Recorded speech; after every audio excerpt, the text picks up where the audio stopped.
It really drains, because I'm so focused on trying to talk to everyone and be inside and play. To get to play, that's the trick of if you liked it then and you liked it now, was the play thing. You know what I'm coming, especially if I can get out into the second person thing, don't do this, why don't do this? I can show it.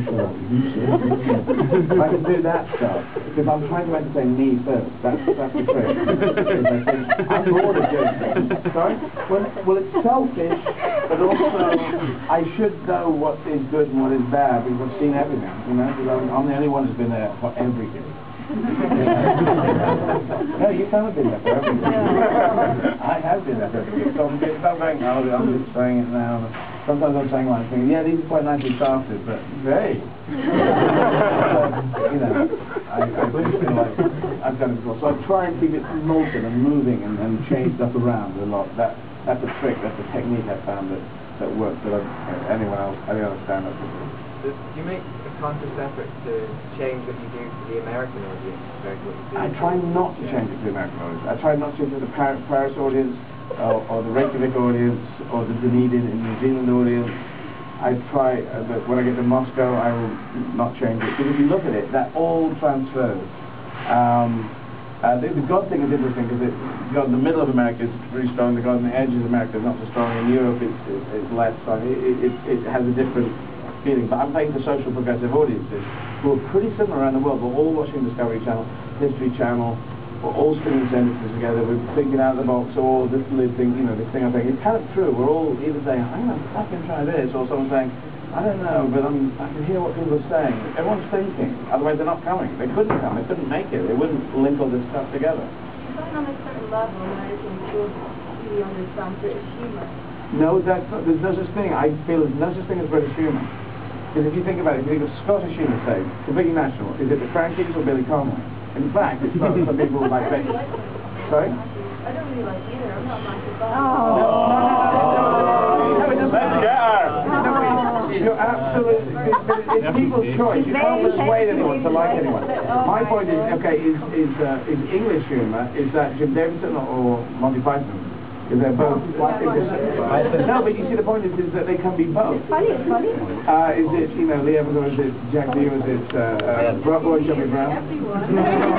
So my point is that basically, broadly, in every place in the world, all the developed countries, there is a mainstream and an alternative sense of humour. There's the alternative, the surreal, we've all seen a lot of comedy and we're mixing the ideas up. The mainstream is much more from that, my wife, my mother-in-law and all that kind of stuff, into more broad line stuff, talking about stuff, and you see the X Factor.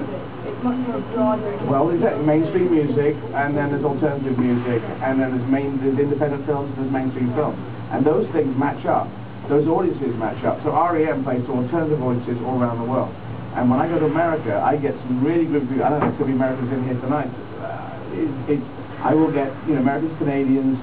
I will have Indian guys. When I go and play India, there's going to be alternative Indian guys who are way up on their comedy. They know that stuff, and that's how it works. I don't need to change anything because I took all the specific UK references out. I don't talk about Jack Straw, who's not, you talk about any Prime Minister, but if you go to second level cabinet members, people don't pick up on it. I don't talk about curly whirlies, unless I say there is a godlike thing called curly whirly. If you explain your references, you can go into that. But I tend to talk about, cavemen and Romans and Darwin and stuff that, people are all going to pick up on. I designed it that way, to keep it universal. That's what I designed. Oh, sorry. Reminds me of the sketch that you did about Jesus and giving him a sack of charcoal because Big Britain, the wise men forgot his birthday. Yeah. And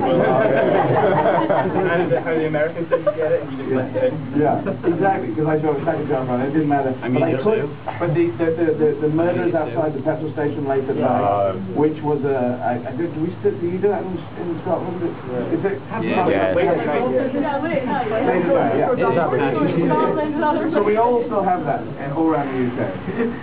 In America, they never seem to have had it. You go in there late at night. I mean, you think there's more robberies there, but we closed ours up for some reason.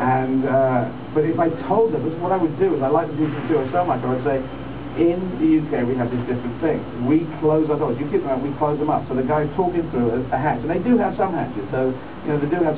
In LA, I can think of one or two nighttime ones. And then you're talking through the thing, and there's no sound. And you ask me for stuff that's in the thing, and so they could get it because I just explained how it worked. And then I said a queue of murderers would appear behind you. And they laughed because they could get the imagery. So, there are sharp people in every country of the world, I will guarantee you that. Yeah. What was with the eye in the left-hand corner? Well, the whole idea, the set was designed to be a prison of the mind. And we could be inside that prison and we're trying to unlock, open our minds, or you could be outside. There could be a person outside that. It could be God outside there. It could be the sun and the moon. I didn't want it to be God, but the sun and the moon, because we did worship the sun and the moon. So it could be what you think of it. It's like somebody's locked in there and they've been writing all the languages of the world. They've been developing cave painting early, writing Sanskrit up there. So it was that, and it's up to your interpretation of it, what you'd like it to be. Yeah. This is a little bit of a question. I'll start with the war one bit. Where did you get the jacket you're wearing tonight? So say again? The jacket you're wearing. Where did you get that? That was designed by the Sarah Townsend, who designed the So there's no chance I can buy one? No, it's designed as a sort of a 17th century preacher. It's got it's a Regency collar on a tail coat. It's like some wandering idiot. Can I have yours, please? That would make my life. Why don't you ask your mum that jacket? It's unfortunately no. Those are the only two. I've got two that we're saying. Two then, sure. We have to swap them around. They have to get clean too. I'm going to do one more question. I haven't. I'll take yours with you. Yeah. So let's take a film like Valkyrie. Would you enjoy making that more than a film like History then? I would say not because I felt I was more up to speed by the time it came to Valkyrie, and also Mystery Men was a comedy. I was saying I'm not going to do comedy films, and they said, come on, you should do this. I've just got to LA and stuff, and they said you should do this. And I thought, actually, I'm doing a comedy. I'm not supposed to. And I thought, oh, Ben still is playing it very straight. He's just playing the character of the thing. You don't have to play it like silly. So I'll just try and play the essence of the character, going, it's doing it. Really into that. And so that was fun. Everyone got Favourite Nations at school, so everyone had the same size trailer. You didn't get trailer anything. And that was fun to do. Unfortunately, it came out and fell. I loved it. Yeah, well, it's a cult film. I think it's a cult film that was. They put 80, 90 million. They put so much money into it. They put it out. They didn't platform it out. They put it out wide as a mainstream film, but it's actually an independent, quirky, odd film. And if they did, that's why it's got the cult following. I could see that at the beginning. I just knew they were going to lose their thing on it because they just wouldn't bring it out that way. But Valkyrie, I love more because I obsessed about World War II. I'd like to have been there fighting. It's such a clear-cut bastard, Hitler. But it seemed to go and do your bit. I never got to go and do my bit. So to be there, and also with the Germans, I think the Germans, like I've worked with German guys before, and they said, "Well, I was born in '69. What the fuck are you going to do with me?" And people we will still do it in the UK. I don't want to ask, but other people will go, "Oh, you Nazi." If some German guy starts complaining about something, it might be quite valid to complain about. And you say, "Oh, don't get all Nazi," And it was just that time in there, and it was all disrespectful. But anyway, so I get one more question. And then, my wife Sarah is ill at home at the moment. She didn't want to be here. Would you be able to get one to her?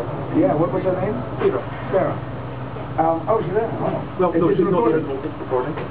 Sarah, I hear you're ill. I'm sorry you can't be here, but we're all in an alcove. So get well soon, Sarah, and